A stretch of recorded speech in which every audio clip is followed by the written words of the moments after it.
So we'll call our community meeting to order for April 1st, 2024. Before we get going, I just want to notify everybody online and everybody in the room that you are being recorded.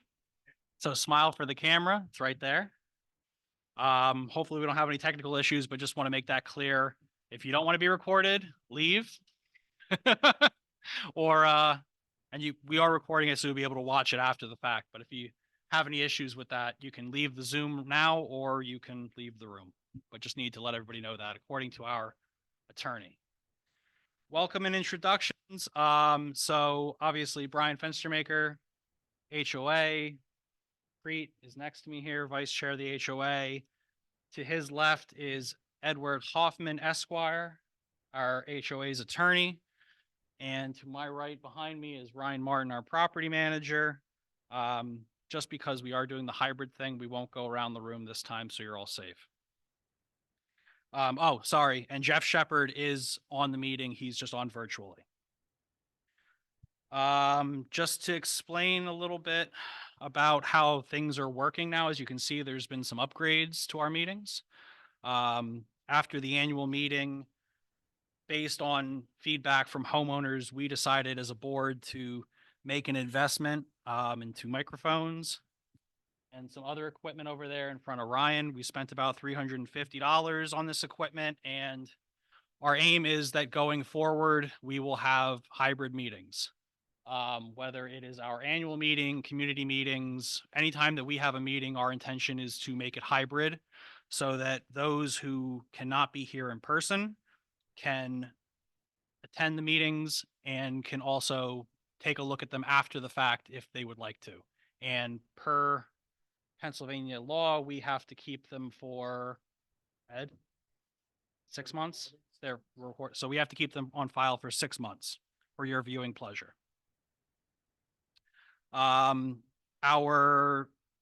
we don't have any issues. We did test this equipment previously and we're still sort of testing it right now, as you can see over there.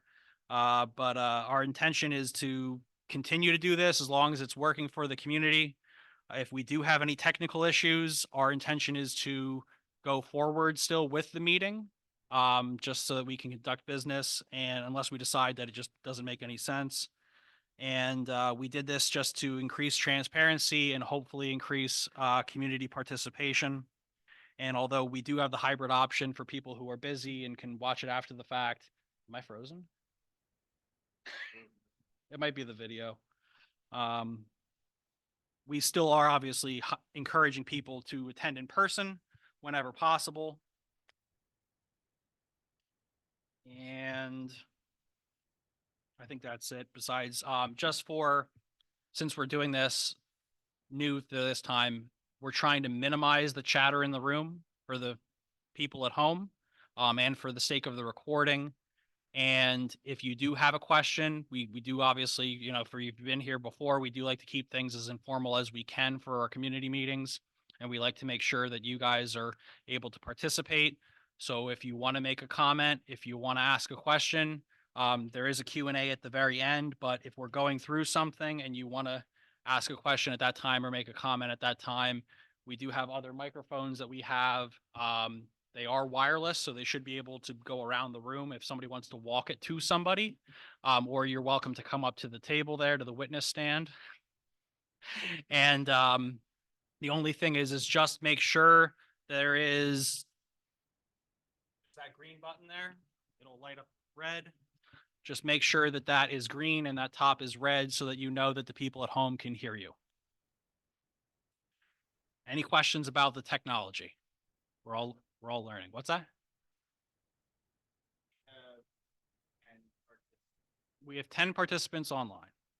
So we're getting somewhere. But like I said, it will be available after the fact. So tell your friends and neighbors it's good viewing. There's nothing on TV anyway.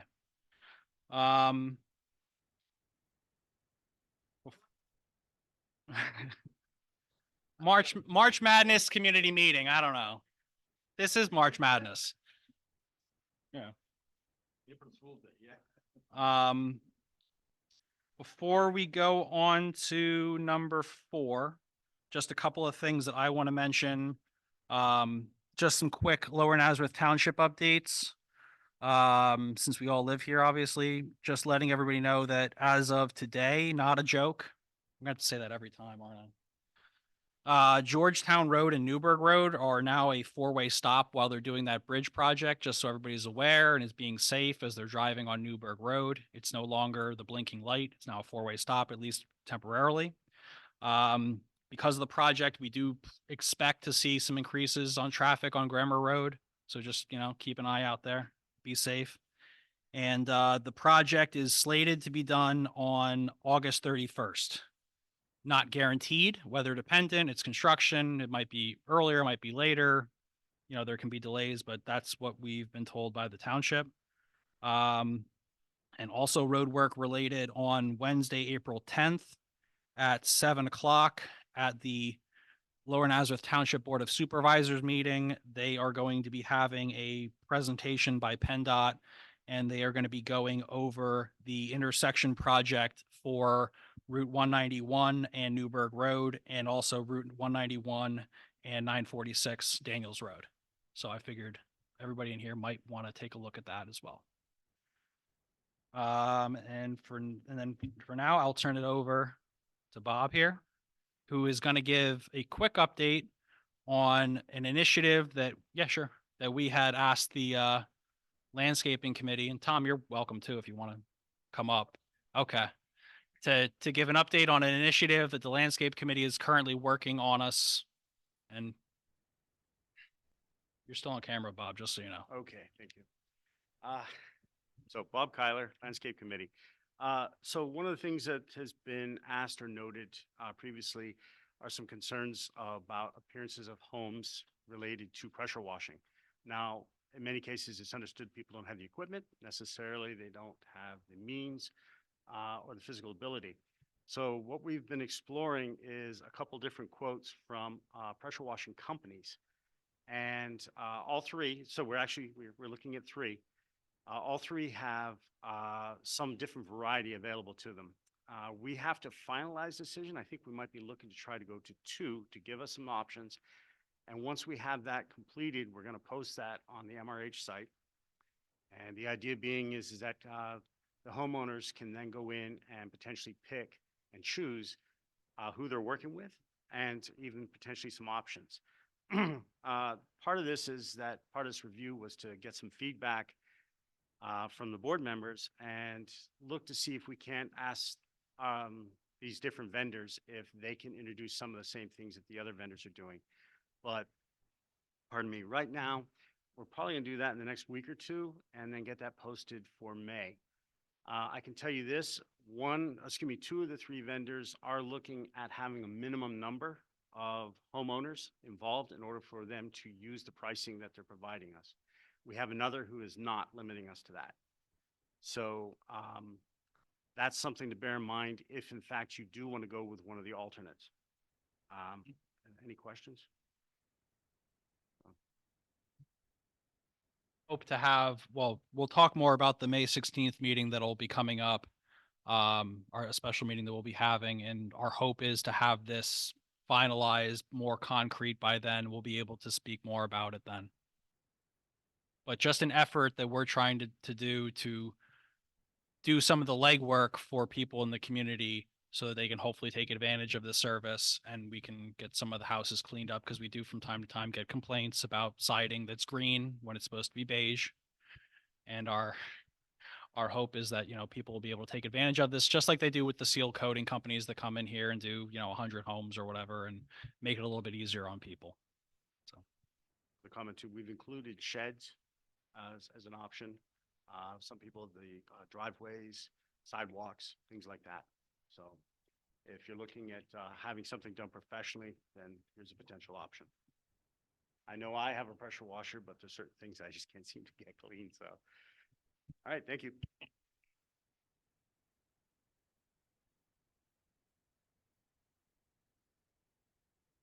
Okay, so it looks like they're all water-based.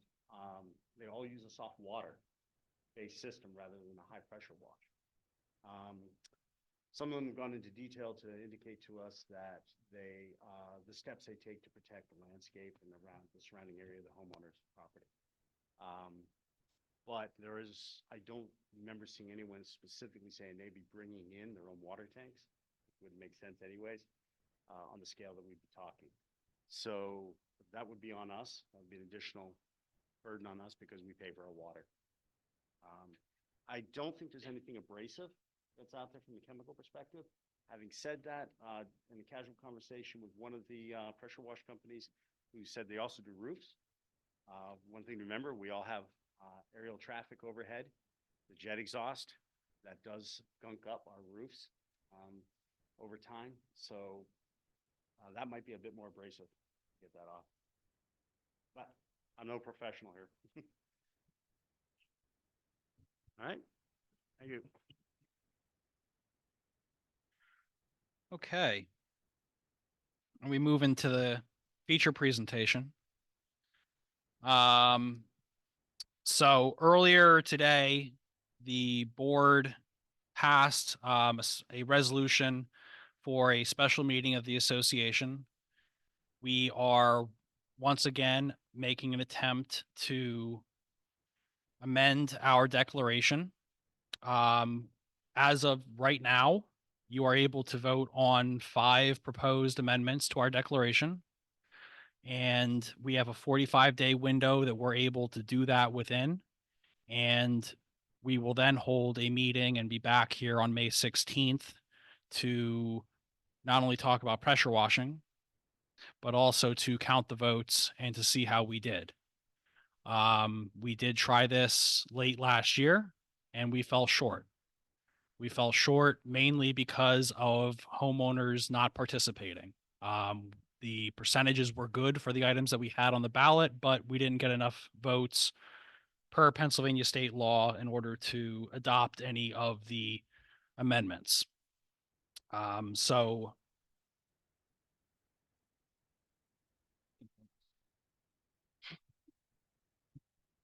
it's throwing me off here. He's got his. Okay.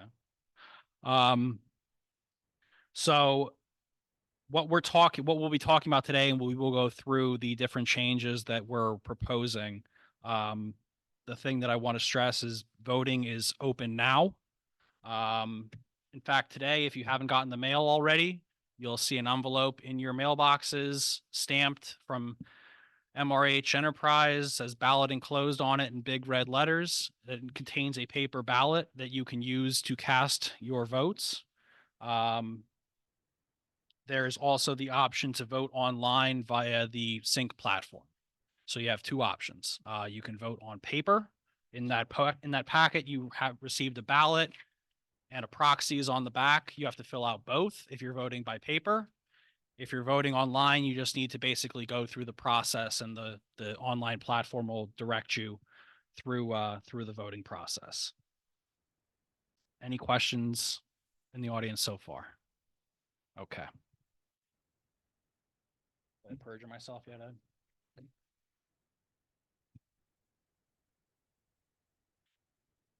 So voting starts today. The last day to vote will be at the May 16th special meeting. Your options are to vote via the paper ballot and send it into MRH, or vote online. Yes, sorry. Thank you. Or you can vote in person on May 16th. There will be ballots available.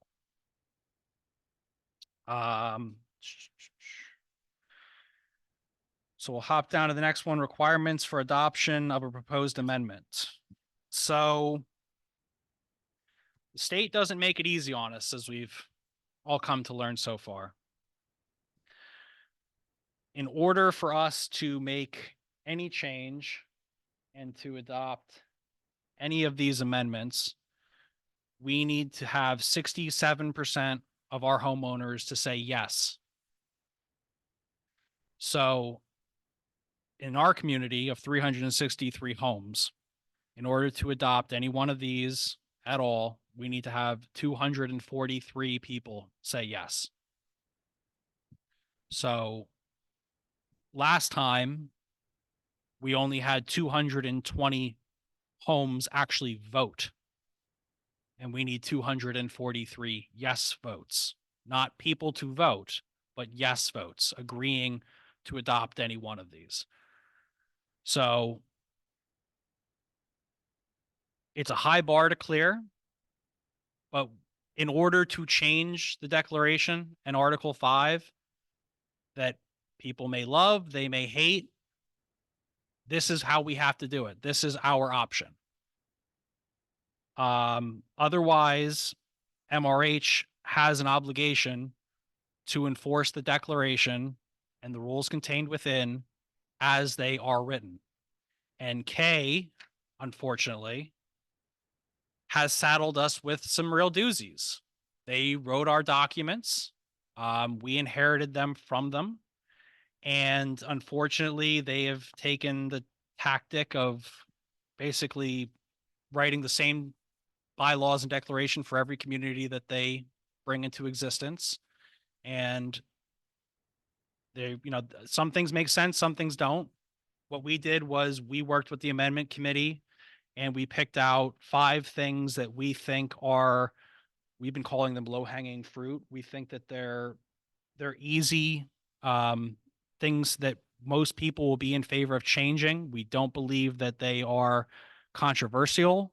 And ultimately, it's things that will enhance or maintain existing home values in the community, or it allows for more freedom of choice for us as homeowners as far as personalizing and doing different things around your property.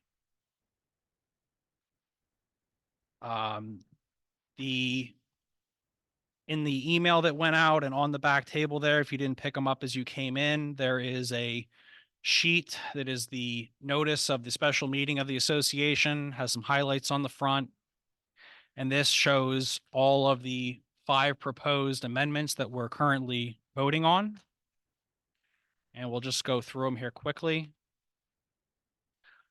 So what we did was, if you're looking at the document, you'll have, if you turn to page 2, you'll see first the current rule, the current Article 5, Section 1 of the Declaration. Then underneath that, you'll see the proposed language that we want to adopt. We tried to make it as easy as we could for everybody to recognize where the changes are occurring. So in the old, not in the old, but in the current language, you will see green highlighted text that indicates what we're trying to change. And then in the yellow highlighted text, that is what we're seeking to change it to. You should still make it a point to read this document to get the full overall picture. Sometimes highlighting it exactly was a little bit tricky depending on how it was worded in the original or worded in the new. So we do advise you that you take a look at the entire document, but we did want to make that pretty evident up front that, this is what we're changing and this is what we're changing it to, so that it makes it a little bit easier to pinpoint exactly where those changes are being made. So if we go with these one by one, the first one again is a change to Article 5, Section 1. This involves sheds, and we are trying to adopt a change where that instead of making it optional that they are constructed of the same materials that will be constructed of the same or like materials as the house on the property. Basically, that's what we already have for the most part. 99% of the sheds in the community already, they match. They have the same color siding. They have the same color shutters. They complement the colors. That's really what we're looking to do. Again, from a property value standpoint, and we are trying to eliminate metal sheds and plastic sheds in the community. Any questions about the first one? Okay. Do you want to, sorry. We can pass it around too.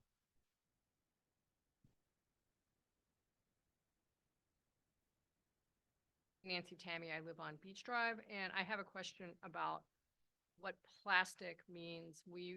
I know we have had a couple of our neighbors who are concerned that plastic, just for clarification, is vinyl is that plastic or isn't it? Because like the siding on our houses is vinyl. And there are some companies out there that might make vinyl sheds that are not, that are not plastic. And is this aimed more like kitty? Some people have those like kitty furniture sheds versus, what is plastic? Yeah, like Rubbermaid, I think makes Rubbermaid sometimes makes decent looking sheds that are made out of vinyl, which I don't know if the intention is does plastic have a definition, I guess? When we talked about it and when we wrote it, I guess based on how you framed the question, I would say that we are considering vinyl to be plastic. So our goal is to have them, I mean, if it's a standard, 10 by 20 shed, that's, or 10 by 12. I went too big on the square footage there. 10 by 12 shed that has vinyl siding on it, that would not be considered a plastic shed. This is more so at the like you made like the Rubbermaid, you go to Costco and you have the prefabbed, comes in a box, tool shed kind of thing. Yeah. Please. You can earn my money here. So I'm Ed Hoffman. I'm the association attorney. I think the intent behind this provision would be if it's a shed that has a foundation or some sort of footing required by the municipality, and it's a framed shed. And if as Brian stated, if it has a vinyl siding exterior surface put over the plywood, I think that's acceptable. But I think the impetus here is if it's a $800 shed from Home Depot, Lowe's, or Costco, that's literally just plastic. Lifetime is one of the brands, and there are other brands you can get for cheap. Those literally blow over when there is a storm. Those are plastic sheds. I think that's the analysis here. But I think a vinyl sided shed that matches the exterior surface of the unit or the home is presumably acceptable, correct? Yes. Okay, they're saying yes. So does that answer the question? All right, you're welcome. Anybody else? If you read this, it just says, like material as the house of the property. So that I think answers more clear to your question, that it has to be the same material as like framed plywood and a siding on top. But as Ed and Brian said, if you snap on together the shed, those snap-on sheds are not allowed.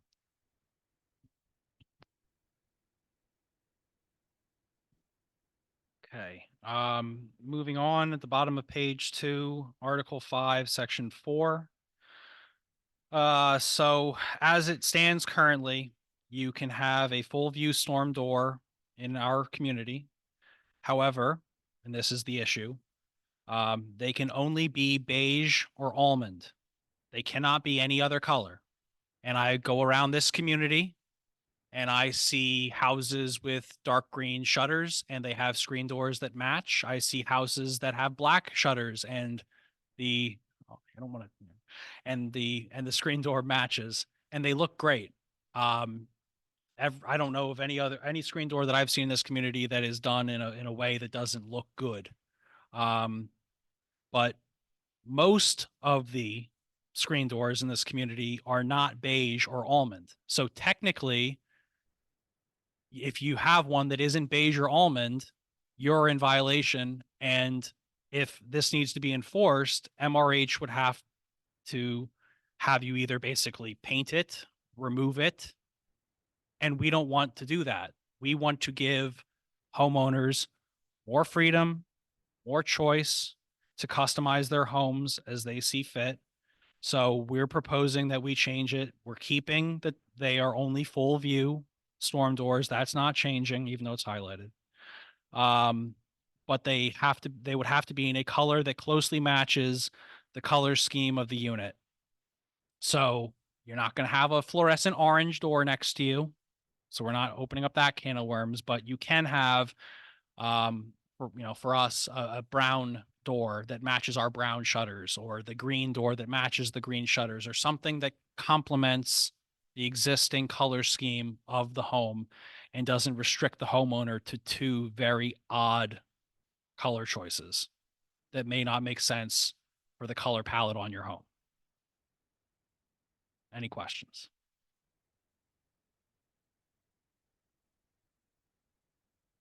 No, well, maybe I'm not understanding correctly, but so right now you have two color choices, beige or almond.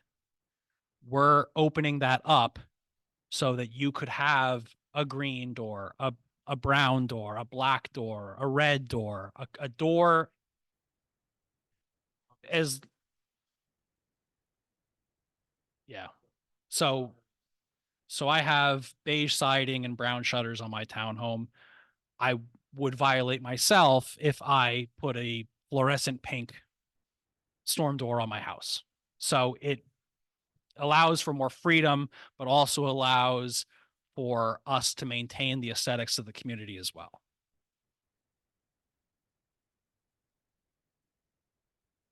Anybody else? Okay. Flipping over to page 3 at the top, Article 5, Section 7. Believe it or not, you really can't change your house numbers on the house in your community. Those glorious, glorious plastic, beautiful numbers that you can't see at night that are not reflective. Yeah, my DoorDash goes across the street half the time. So you can't change the numbers that are provided by the declarant, which is K. So once again, we are trying to open this up. We are trying to give homeowners more freedom. If you go around this community, there are many, many, many houses that have removed those plastic numbers against the rules. And you know who you are out there. And have replaced them with some really beautiful looking new sets of numbers, some that are lit, some that are actually reflective that you can actually see. And for the most part, they look really good in the community. If we don't pass this, though, you would have to put the plastic gray numbers back up on your house because that's what the rule currently states. So what we're trying to do is we're trying to, again, allow for more freedom and open this up so that you have choice and that you can replace the house numbers and that basically they just need to be a finish, font, and size that complements the existing color schemes of your house. Similar to what we're doing with screen doors, we want you to have the ability to customize your homes and to make the choices that are appropriate for you. But again, I'll go back to my previous example because I'm looking at your socks and your shoes there. No fluorescent pink house numbers because they wouldn't match your house. But just trying to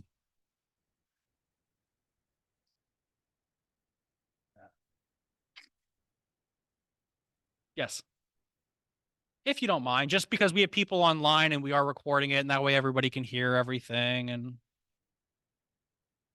Oh, I'm on Elwood Drive, by the way. okay. I just had a question as far as when, because it sounds like, I guess there's certain times, I guess they go around to look at the properties. Mhm. Is this something that's done like every year, every 2 years? MRH inspects our community every single week unless Ryan is sick or somebody else isn't available or he has a vacation. And then every single year, once during the summer, we do a full community walkthrough, where MRH comes through with like 6, 7, 8 people. Basically, the whole company comes out and they walk through the entire community to do a more thorough inspection. But that's how we currently inspect the community. So you can come to my house? No. Yes. No, actually, no. No. Oh, okay, okay. Cheyenne Durham, 4443 Elmwood Drive. I feel like I'm being set up here. Ryan will be by later.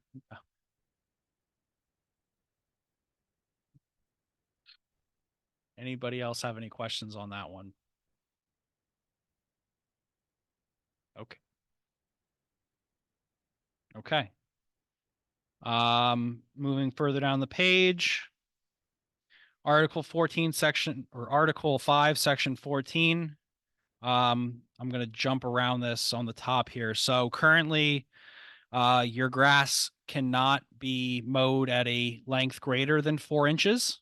So don't go away for the weekend. Ryan's going to get you. I mow my grass at 4 inches, by the way. That's what I'm supposed to do.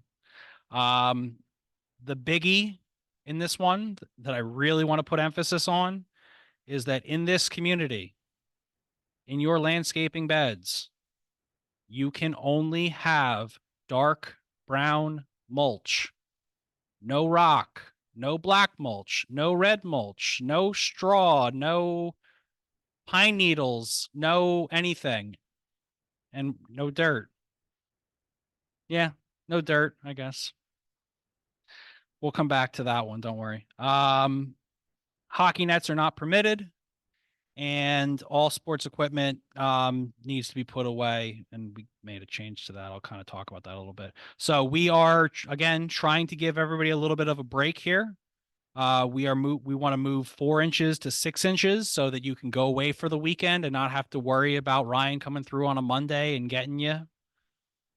No, he doesn't have a tape measure. Don't worry. The township is 12. Yeah. I was gonna say township's fine. We're not gonna go with 12. So it gives people a little bit of leeway, still makes you responsible, obviously, for maintaining your lawn. We're not going to have people that have, 10-inch hay fields out there that need to be baled. So protects the looks of the community, but gives people a little bit more time. Maybe it's rainy that week. You didn't get out there to mow it. The kids had soccer practice. You worked late one night, whatever. Give you guys a little bit of breathing room. Again, coming back to the biggie about the landscaping beds, we are expanding this greatly, seeing as how restrictive it is currently. And we would like to see that you maintain your landscaping, which is already contained within in our declaration. But we want to change it to earth tone landscaping materials are permitted in landscape beds. So this would allow for red mulch. This would allow for black mulch. This would allow for stone of different hues and colors and sizes. If you go throughout this community, there are some green thumbs in this community. There are some people that have some gorgeous landscaping and hardscaping that technically, as this is written, you can't have. And the last thing that we want to be doing is having Preet rip out his beautifully done landscaping because it doesn't have brown mulch. We just think that's crazy. And we'd like to once again allow homeowners more freedom to be able to do the landscaping as they see fit and correct the past sins that Kay has saddled us with. And then jumping down, we are going to allow for non-permanent portable hockey and soccer nets in backyards only that would need to be stored away when they're not in use. So we would be eliminating the prohibition on hockey nets. And we clarified you can play hockey in your backyard. And we clarified the language a little bit of the last item, just sort of making it a little bit more broad so that it's clear that recreational items must be stored away when not in use, just geared at, people, play outside, do whatever you want outside. Well, don't do whatever you want outside, but play outside, all you want, play with the kids, get everything out, but put everything away when you're done with it so that it's not visible to the rest of everybody in the community and people don't have to deal with, a bunch of junk behind their house or across the street in the neighbor's front yard or whatever. So you play your games and you put your stuff away. Any questions on that one? Okay. On to the last one. So our Article 5, Section 18, this deals with signs in the community. It is very restrictive. Basically, you can only have a sign in. So first of all, I should clarify that where it says unit there, unit is your property. So within the boundaries of your property. you cannot have anything besides a for sale or for rent sign. That's it. No yard signs, no anything else signs. And we would like to change that to make it a little bit more liberal and allow you the crazy ability to have one home security sign that would not exceed 1 square foot, so long as it's affixed to the ground and located near the proximity to the front entrance of the house. So we have a lot of people in this community. They've chose to put security systems onto their house, and ADT, whatever other company out there that you're using usually gives you that little sign that you're supposed to stick in your landscaping by your front door to try and ward off the criminal before they get to your door and set the darn thing off so they don't have to deal with the call. And we want to make it allowable for you to be able to put that on your property, and not have Ryan have to go around and write you a warning to say that you have to remove your home security sign because technically under the rule that we have currently, you can't have anything except for a for sale or a for rent sign. Again, trying to give everybody a little bit more common sense in the community with these rules and a little bit more freedom with these rules. Any questions on that one? I think no questions is a good thing, right? Sometimes.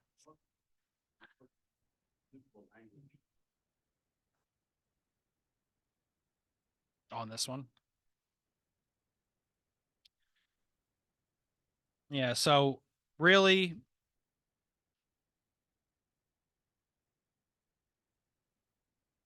it's simple that we have the declaration that we have, whether we like it or not, whether we want to cry or jump for joy. It is our reality. We all agreed, whether we read the documents or not, to live underneath it in addition to the ordinances that the township has. And we as a board would like this to be a first step in cleaning up Article 5 to something that is more sensible for our community and suits our community better than what we currently have in there.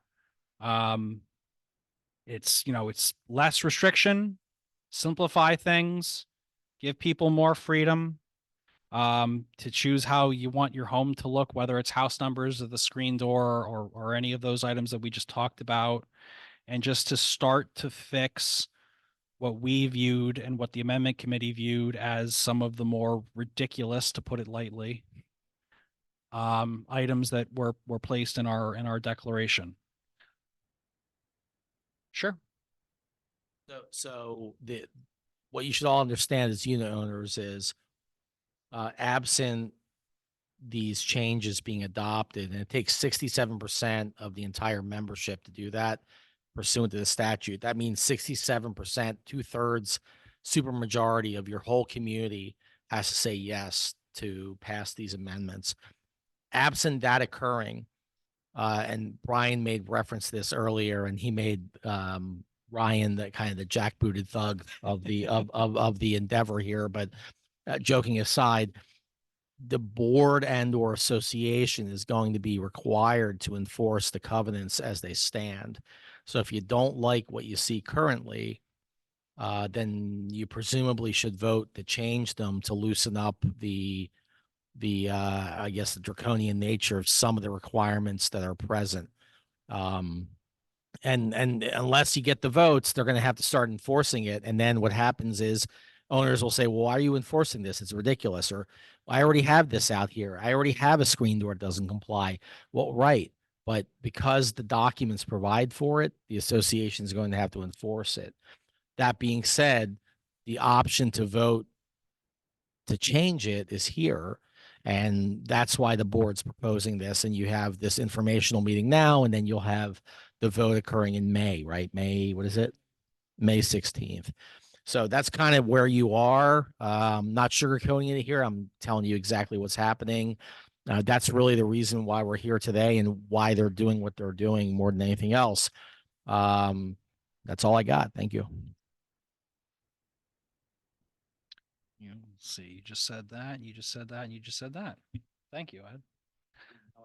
You did. Yeah, so this right now is our opportunity to change our community for the better.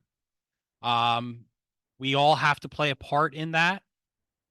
We, like I said before, we had 220 people that cast ballots last time.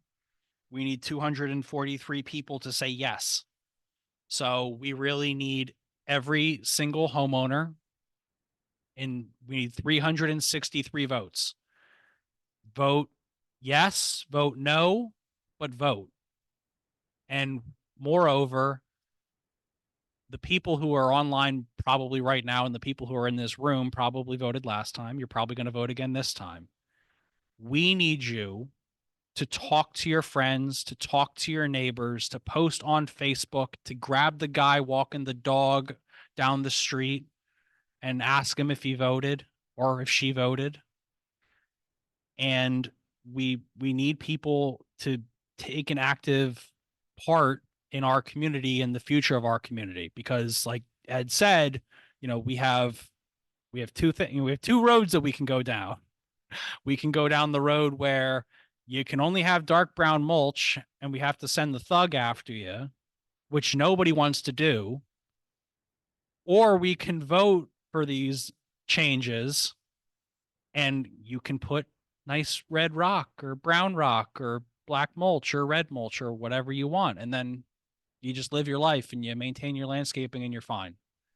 And that's what we're trying to do here. We're just trying to improve the documents that we have and make things better in the community and make things make more sense for us all as homeowners. So it's not well, it's on us as a board. It's on MRH to execute, but it's on 363 homes to get out there and to cast a ballot and to talk to your neighbors. I know they're scary, but talk to your neighbors, please. Talk to your friends, send a text to somebody and, and try to ask them, to get out there and to make sure that they are, they are casting their ballots, because that's the only way that we have to change the declaration. That's it. So I can't stress that enough. Yes. So there will be, there is yeah. So the question was, are there going to be people, canvassing the neighborhood like last time? Thank you for bringing that up. Yes, there will be. They're not going to be, there will be people going throughout the community. They'll be knocking on doors, trying to encourage people to vote. They are not going to tell anybody how to vote. We're not going to be breaking any kneecaps, strong arming anybody, anything like that. We're not doing any of that stuff. But we do have a small committed group in the community, and I'll emphasize small. So if anybody wants to help out with that effort, we would appreciate it. If you can knock on a door, great. If you can knock on 100 doors, even better. But we're going to be out there we're going to be out there knocking on doors, and the group from the amendment committee is going to be out there knocking on doors, but it's 363 doors. And we only got 220 of them to vote last time. So what's that? You can. Well, don't give us, it's one per house. So yes, they will have, the question was what will they have with them? So basically they will have what you received in the mail today. They will have copies of all of this. So if your dog ate it, if you accidentally threw it in the garbage, if you misplaced it, they will be able to provide you with a replacement so that you can cast your ballot. And again, too, you can also remind those individuals that they can also vote online via the Sync platform.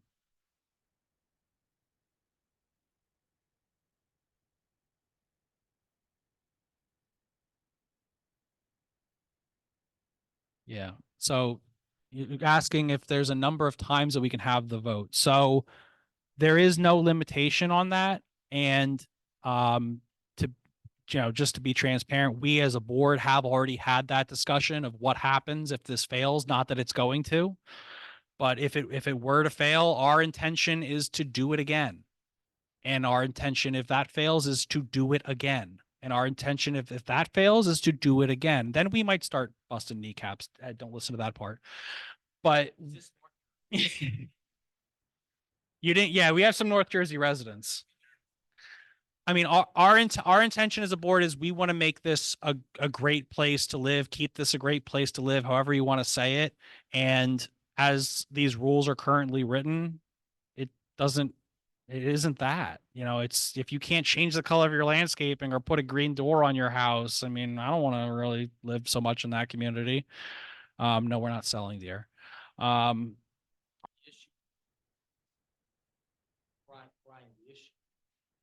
Issue, as so people can hear online, the issue isn't necessarily if you can't have it or not. The issue is what documents currently provide for is what, this is what I got back to before, is what the association is going to have to enforce. So if you don't like it, you should probably vote to change it. It's giving you actually more leeway. I'm not here to sell anything yes or no to you, but these amendments are all basically to allow you to have more flexibility in what you're doing to your own homes rather than what the developer, declarant K, provided to you in the original set of documents that were drafted and recorded with the county. So, and by the way, how this would all work, and maybe you don't know that, is the impetus of this is to have the owners vote 67% to change the declaration. Once that change would be made, then we would put together a recordable form submission to submit to the recorder of deeds office. That would then get recorded, and then that would apply to all your properties in the community. So then the current or the amended declaration would apply. And that's the whole exercise here. It's to amend what you have, what the developer saddled you with, to allow you to do things that make a little more sense and, dare I say, common sense issues. And that's really where you're going to go with this. So we'll go on to Q&A. First was previously submitted questions. Yeah, we did not have anybody that submitted any questions ahead of time. Just to kind of go back to the hybrid meeting format. What we're trying to do to keep things organized for those that are attending on Zoom, if you know that you can't attend and you want to ask a question about anything regarding the community, transition, the amendment vote, whatever it is, you can submit those ahead of time so that we will address those. And they'll be on the Zoom to be able to watch that, or they'll be recorded so you can watch them after the fact. So just so, I don't know if I covered that earlier, so I just wanted to mention that if I didn't previously. But since we didn't have any submitted questions, we'll go to any other questions that we have for audience members that are here in person. And if you have any, please, if you don't mind, just coming up to the microphone. And again, can be about anything you'd like to talk about, Trio Fields related. Yeah, no recipes, no March Madness, no recipes. Tom Scalise, 4409 Beach. It's not so much a question, just want to bring it up again. I mentioned it once before. Two things regarding the mailboxes. One, I had suggested looking into, and I'm happy to look into it, solar lighting. Just that would be motion activated. It could be, low light, whatever. Just, people sometimes pick up their mail later, in the evening or whatever else, and it just, I think, lights that up. You can see what's in your box. You're not, struggling. And I know it was talked about a little bit, and we want to wait till Kay hands over everything. I'm just not sure when that's going to be, and that's a big question. That's another can of worms. And the second thing related is I brought up probably 2 years ago, where we post bills on the sides of those mailboxes. They look awful now because there's leftover tape from I don't know how many times. I suggested looking into, weatherproof frames that we can slide something into. Even homeowners can have access to it. If they're having yard sales, there's someplace, everyone goes to the mailboxes. It's a good way to put advertising out there. If we have it, it looks good. We can put the vote sign up, it says vote. You're picking up your mail, you saw it in your mailbox, vote. So just some suggestions and, just to put it out there. No, thank you. Yeah, we've definitely talked about the lights before. You're correct. And I know you've been on some of those conversations. And yeah, we have talked about looking at it possibly in the future, trying to wait until K is done, just so that we don't have to have any issues with that if we put something in and then have to tear something up. If we would do it sooner, if they're still dragging their feet, we would obviously have conversations with them before we would do anything that they would have to rip out or anything like that. I like the idea on the boxes. So do you. Um, that's something we could certainly look at. I don't think that we can mount anything to the boxes themselves, but we could certainly look at maybe doing something separate. Yeah, like a board and by each cluster. Yeah. I think technically we're breaking federal law by doing that. Yeah, so, but yeah. Our attorney says it's fine. Any, anything else from anybody in person? Any other questions, Claudia? Do you want me to?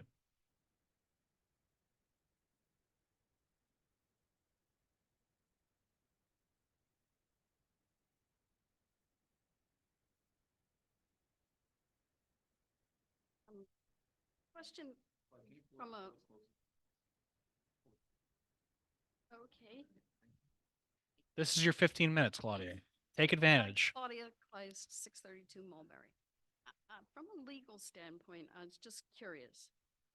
If you have the somewhat ugly illegal plastic shed and the rule is changed, do you have to remove it? Because it was legal when you put it up. The question, I don't know if everyone heard it, I'll repeat it. If you already have a plastic shed that would not be allowed if this declaration amendment would pass, do you have to remove it? I don't know what the answer to that would be absent a grandfathering provision. However, I guess was there approval for it to begin with? When it was installed, was there approval provided by the board of directors, either run by the community, or was there approval provided by K Builders for the sheds? If it was legal with the township, whatever you put in your yard, if it met those requirements and the requirements laid out in here, it's 120 square feet or whatever, that was legal. You didn't need a permit to build it. You didn't need a separate sign off from the homeowners association to build it. It's not in violation of the township when you built it. So, and it's not in violation of the covenant, Yeah, but now today it is. yeah, I can't. And I don't have one, so I'm just curious. Yeah, and I can't, obviously I can't speak for the township and their ordinances and how they enforce them. But for us, we do not require, we try to push homeowners towards putting in modification requests. We strongly encourage them to do that, so that, not so that we can play gotcha and tell you what you can and you can't do. But we just want to have a heads up. We want to make sure that you're looking at getting the proper permitting from the township, that you know that you have to display that permitting in the front of your home. If there is something that speaks, or if you're making a change that speaks to one of the provisions in our declaration and you do want to have a fluorescent pink front door, we're going to say, hey, you probably don't want to do that. But we don't formally approve or, disallow anything that anybody really does on their property now. I mean, at least this board is currently composed. We would like to change that to make it mandatory. Again, not to be the policeman, but just to make sure that when you spend money investing in your homes, that you're not putting in something that we're going to have to come in and then say, hey, you got to remove that. And you just spent thousands of dollars redoing your landscaping or whatever. And we have to come in and say, hey, it's against this rule. You need to remove that. I know you just spent thousands of dollars, but now you have to remove it because it's against the declaration. So most of those, plastic sheds that you would buy at Home Depot, Lowe's, or Costco, et cetera, are not intended to be permanent in nature. They're generally not, there's no foundation for them. They're not attached. It's kind of more of a a temporary structure to put things in. And generally, and I'm not sure what the township ordinance would be here without looking at it, but generally the township ordinance for sheds, if there is a township ordinance pertinent to that, would be some sort of anchoring system for the shed itself, a setback requirement, et cetera. And these plastic sheds are generally not something that they would even accept or allow because they're not of that nature. So what I'm hearing is that I may be in am. violation already. I don't know the answer to that. I'm telling you in a very general sense. Please don't get me wrong, anyone that's listening to this. I'm telling you from a general sense without looking at it. And frankly, I think it's something the board would have to look at after the fact here. Whoever would have something like that already installed, they'd have to determine how to deal with that after the fact, because the impetus is to get the right sheds put in accord with whatever township requirement there may be, even though the association doesn't enforce township requirements, but the association never wants to approve something that is in violation of what the township's minimum standard would be. So I think that analysis would have to occur. And again, if there's any information out there with respect to existing structures that may be contrary to what the current proposal is, we should know about it, correct? So, thank you. Question. In regard to the proxy, if I desired to have name my own person proxy, do I have to get a separate form? Because there's no place on that proxy. Claudia, are you gonna vote I mean, you do whatever you want, but last time I know you voted in person the day of. Is that your intention? Or are you just trying to get? I just want to make sure I'm answering the question. Just general information. So, yeah. I assume I can assign my proxy to anybody in the community that I wish. Ye- And there's no place on that form that indicates that. So the form that you were provided, or the example form that went out, is it called directed proxy? And the reason why it's a directed proxy is to ease the voting process, because your documents currently provide basically for in-person voting. However, your documents also provide that you can issue a proxy vote for someone to come and vote in your stead at the meeting. So the way this document is set up is to allow an owner, and this is all, by the way, if you don't want to come to the meeting, I should keep saying it that way. If you don't want to come to the meeting and you want to vote via mail, you don't have mail-in ballot voting in your community right now in your bylaws. So what would be appropriate is you can actually fill out a ballot on one side and then give that proxy to someone on the other, a directed proxy, and it's typically a board member. And all the board member does, he or she is not voting however they wish to vote. They're voting in accord with what you tell them to vote, which is on the ballot on the other side. That's why it's directed. They're not coming in and saying, otherwise they could vote yes or no to their whim, right? This is, I'm only able to vote. You're giving me the proxy to vote, and I'm only able to cast that vote at the meeting pursuant to what you tell me to. Your question is, can you give someone else a proxy to come to the meeting and actually do your vote at the meeting? Yeah, of course you can. It has to be a valid proxy in Pennsylvania. There are legal requirements for proxies. Your bylaws have them, and there's state law also. In which case they would vote. They would vote in person for you. And then you, by the way, can't control what they do. They can vote. You could tell them to vote X and they might vote Y.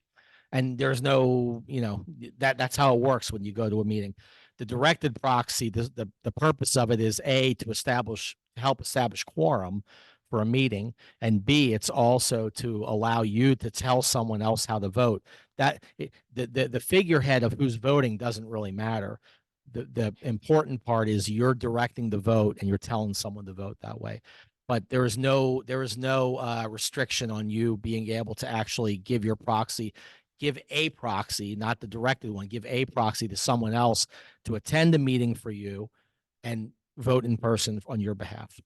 Or you can attend and vote on your behalf. And anyone here, by the way, if you don't want to vote via the proxy form and the ballot form, you come in person, you'll be handed a ballot that looks the same, except they'll say in-person ballot on it, and you'll vote in person, and that's it. So we love when people come in person like you did tonight. So just don't come angry. I'm just joking. So. Claudia, I think one clarification I want to make on that question is, you said you want to assign your own proxy to somebody. Yeah. Maybe your neighbor, your whoever. If I chose to. Yes, you chose to. The only reason, which when we first um, worded this proxy and gave one person that for everybody, is to keep things simple, because one of being uh, Jeff Shepherd's name on the proxy, him being the board member, 99.999% is he's going to be here in person for that meeting. So that proxy and then your ballot is not going to go to waste. Now, on the contrary, if you give anybody, your neighbor, or your proxy to come here, for some reason, if they don't show up, your vote is no good. We just lost that. And just looking at the numbers, how crucial those numbers are for us, that we have to get 67%, every single vote counts for us. So that was just to make things simpler. Can you do it on your own? You can absolutely can assign anybody your proxy, but to make things easier, we just did it that way. Onto this is the proxy has to be valid under Pennsylvania law and according to bylaws. They have specific requirements with respect to.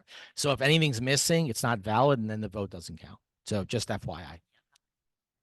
Um, in regard to the summary section for that, Route 14, it doesn't mention anything about the hockey equipment. Was that just an oversight or? Call it an oversight, call it whatever you want. It was really just limited space. Our goal was to get this all onto a single sheet of paper.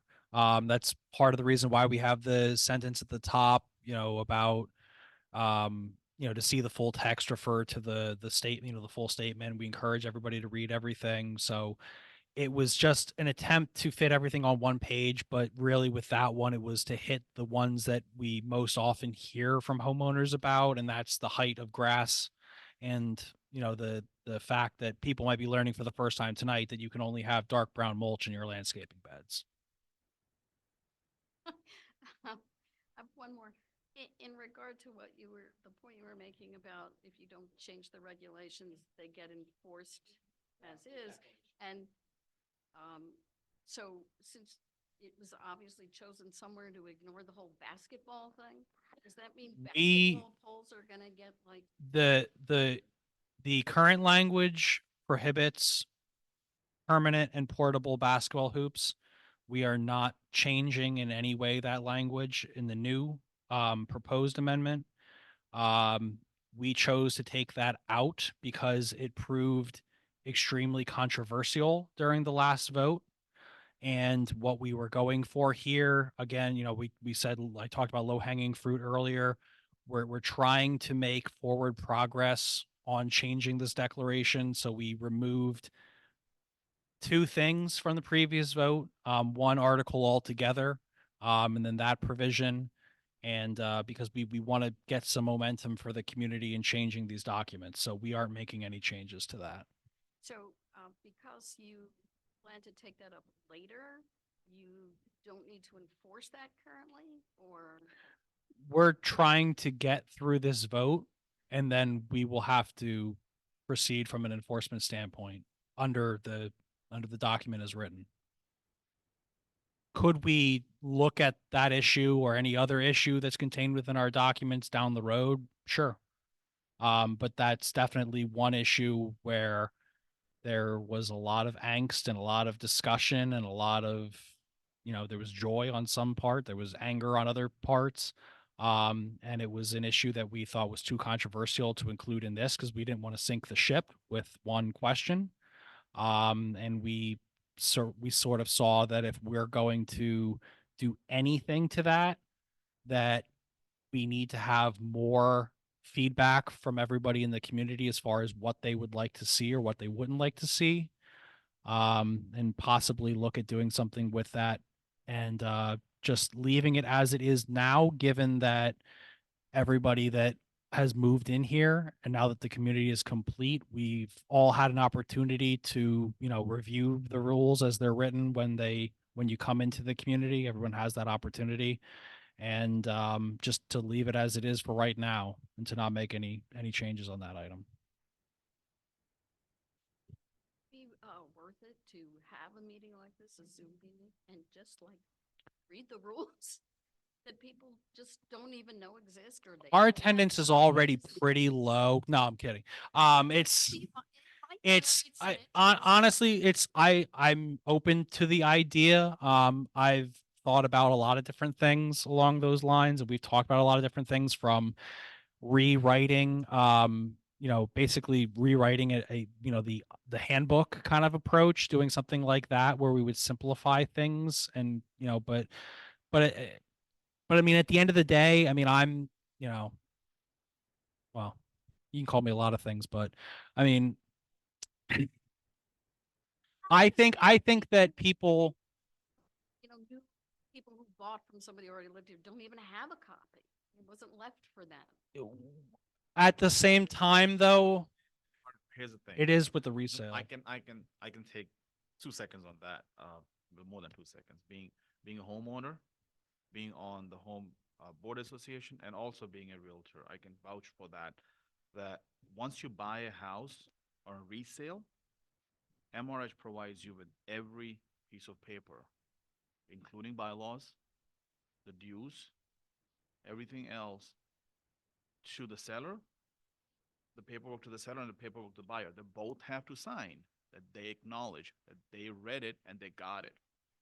So it's up to them now whether they want to go through and read it or not, but they have it. It's their choice. Yeah. Although if you did that meeting, you should do it on Friday night. Very popular. I read mine before I put $1 down. I read through mine in the office. Or I had read copies. the documents before I signed the contract. Exactly. I refuse, like you ask her, I refused to sign the contract with Kay to build the house until I read the bylaws and declaration. And although I saw some wonderful things in there, I said, I can live with this.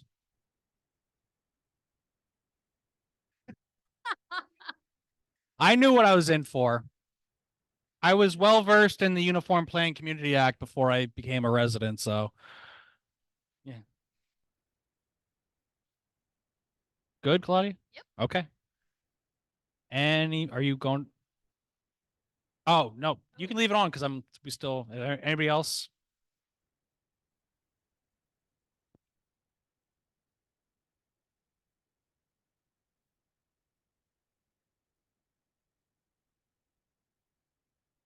It can, yeah, so the question is about the full view storm doors and basically what is that?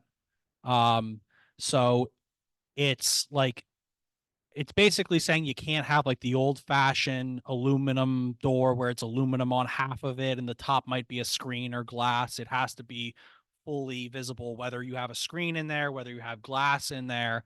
It has to be, basically a rectangular frame with the screen in there so that if the front door is open, you'd be able to see into your home in all its glory.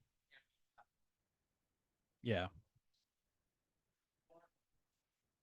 What's that? Yeah. Yeah. There could be a bar going across, but yeah. Anything else? Okay. So well, I got one more. Unless you got a question. I hear a lot, so I didn't know if you had a question or not. So just once again, I want to reiterate, voting is open now. Packets arrived in your mailboxes today if you haven't already received them. Ballots and the voting packets are also available on the back table, and we can provide them to you. And we would like everybody in this room to help us talk to your neighbors, knock on their doors, try and help us get out the vote. If you'd like to be a formal part of that process, contact anyone on the board, contact Ryan. We can get you linked up with the amendment committee. They take a more formal strategic approach at each week going out and knocking on doors and trying to get after the people that we know haven't cast ballots yet, and encouraging them to vote no matter how that they choose to vote. And it would be our hope, because we're trying to get off on a strong foot that everybody in this room and everybody on Zoom, if you're in the room, either go home and go and vote online, fill out a ballot when you get home and send it in, or go, go online and vote, because we're hoping that come tomorrow morning, we've got, 100 votes in the bag, and we're hopefully well on our way to achieving our dream here. But it's gonna, like, again, it's gonna take every single one of us that lives in this community. It's not a board problem. It's not a MRH problem. It's all of our problem. And Ed very eloquently described the predicament that it puts the board and MRH in should these things fail. We have to enforce them as written. We would like to not have to do that. So please get out and vote, post about it on Facebook, talk to your neighbors, grab the guy or gal walking the dog. And no matter how you vote, just please vote, because once again, we need 243 people to say yes on any one of these changes in order for us to legally adopt them. If we don't get that, we're right back where we started. You can vote online do you have a login for the sync platform that MRH uses?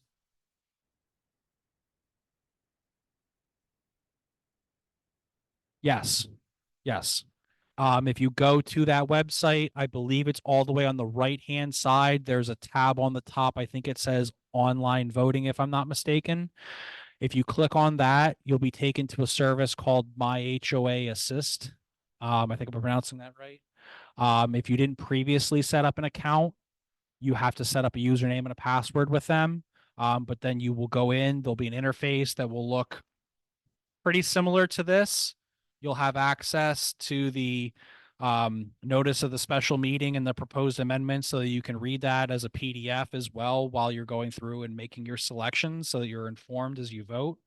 And you can cast your ballot on there. And then after you vote, you'll know that you voted because you'll get confirmation emails on each of the 5 questions. So you'll receive ultimately 5 emails from that service saying, "Hey, you voted. Hey, you voted. Hey, you voted. Hey, you voted." But that's obviously for most the simplest and easiest way. But we do have still the paper ballot available to anybody who would like to take advantage of it.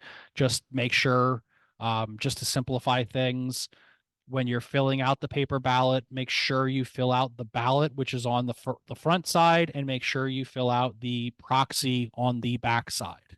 And then you will also have an opportunity, if you would like to, on May 16th, in this very room, we will have a special meeting of the association starting at 6 o'clock, where we will basically open the meeting, count the votes, take any questions about anything that anybody might have in the audience.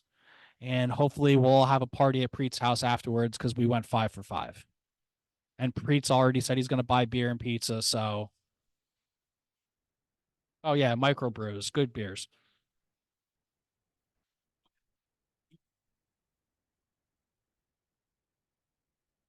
Yes, everybody can vote now. Mm-hmm. So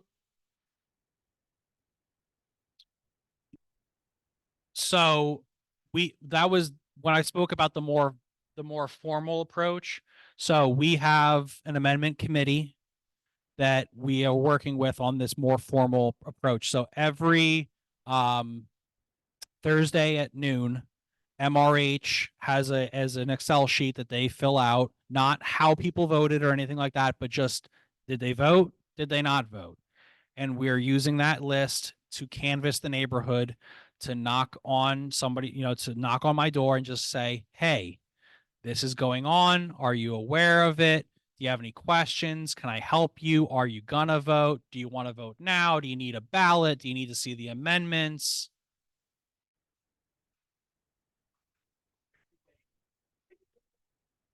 I don't care how you vote. Be there every stinking day for you vote. What way to do it? I hate some of this crap. Sure.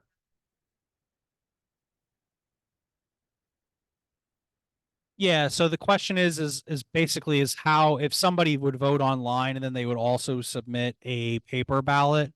And I think I know the answer, but go ahead. We're paying you. You are paying me, but I suppose if the answer were if you had two different votes, What, I If- mean, what we had done previously was we counted the first ballot.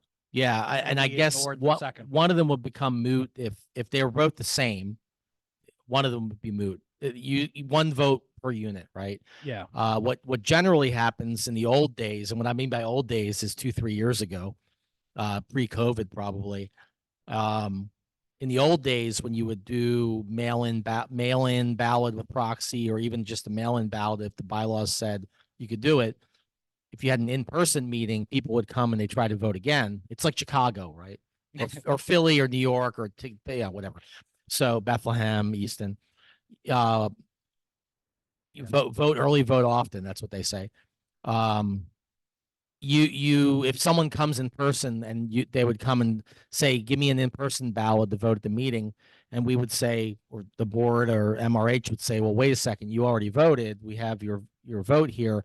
Do you want to change your vote? Do you want us to void out the proxy or ballot that you send in ahead of time and give you an opportunity? So then, yes, I would. I want to change my whatever. Like, they don't have to say they would change it. We don't care if they change it. If they want to vote in person, then we would write void across the paper one, give them the new one, and then they would vote again. Same premise here. A little different because it's a mistake generally when people vote electronically and then they send in something. Some people do it 3 times, by the way. Then they come do it in person as well. And we have to ask them like, what do you want to do? What do you want to vote here?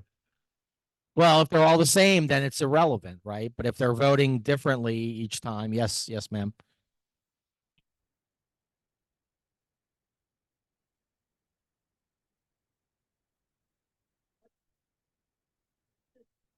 Well, if you change your mind, you presumably should contact the board of directors and or MRH and say, Ryan's raising his hand because he loves you when you contact him. Contact Ryan and say, I want to change my vote and I'm going to vote differently. And I'm just letting you know ahead of time, et cetera. So, but again, at the end of the day, you'd have 2 conflicting votes and the board would, if you didn't contact anyone and you didn't come to the meeting for them to ask you in person, your votes would essentially cancel each other out and then you wouldn't actually have a vote because it'd be contradictory. So that's how that would work.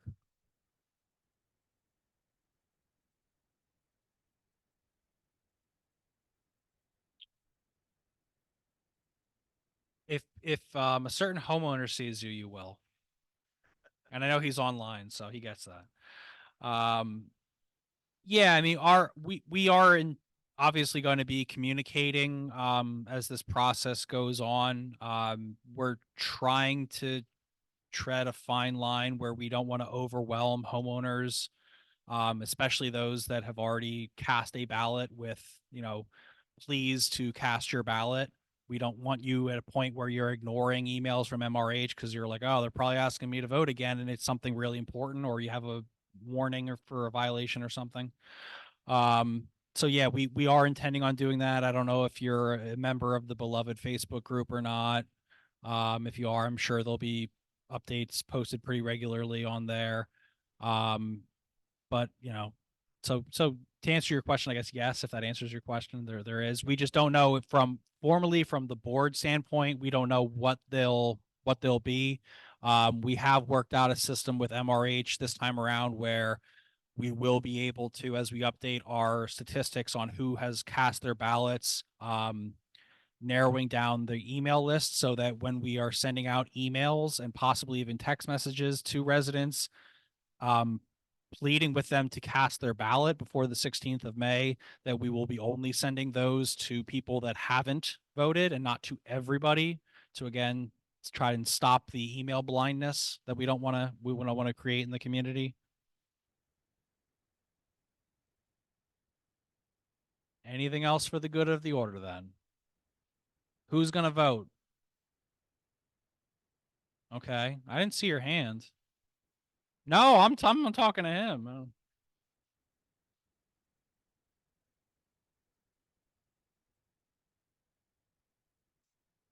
Yeah. All right.